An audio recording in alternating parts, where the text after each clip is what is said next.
Sir,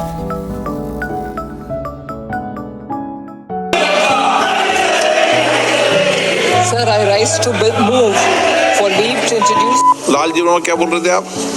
मान्यवर, बहुत महत्वपूर्ण प्रश्न है। पूरे देश के 25 लाख शिक्षकों से जुड़ा प्रश्न है और अकेले उत्तर प्रदेश में 2 लाख शिक्षकों से जुड़ा प्रश्न है। विषय क्या है? मान्यवर, विषय यह है मान्यवर कि जैसे हम IAS की परीक्षा होती, एक बार परीक्षा होती है, बीच में कोई दूसरी परीक्षा नहीं होती। शिक्षकों की नियुक्ति एक बार उनके क्वालिफिकेशन के आधार पर होती है, बीच में दूसरी कोई परीक्षा नहीं होती। अगर नियमावली में चेंज किया गया तो जब से चेंज किया उसके बाद नियुक्त होने वाले अध्यापकों पर वो लागू होता है। प्राथमिक और मिडिल क्लास में पढ़ाने के लिए शिक्षकों की जो 2009 के पहले जिनकी भर्ती हुई, उस समय के क्वालिफिकेशन के आधार पर उनकी भर्ती हुई। 2009 में नया शिक्षा अधिनियम बना, वो जो उसके बाद लागू होना था।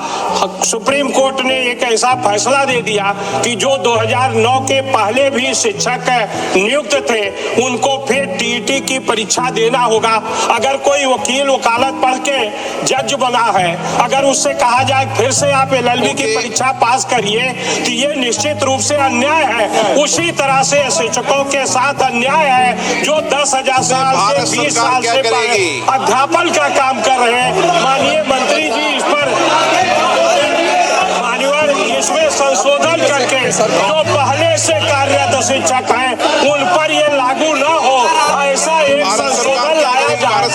सदन में एक संशोधन लाया जाए कि जो पहले से कार्यरत शिक्षक हैं उनको TET की परीक्षा देना न पड़े, इसलिए कि हम मान लिया हम लोकसभा में चुनकर ओके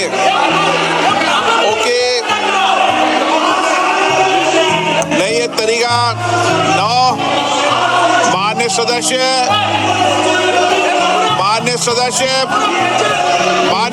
प्लीज, ठीक है।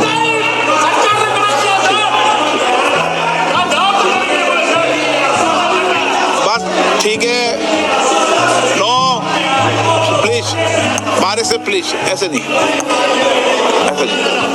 ठीक है। आइटम नंबर 23, एक श्रीमती निर्मला सीतारमण।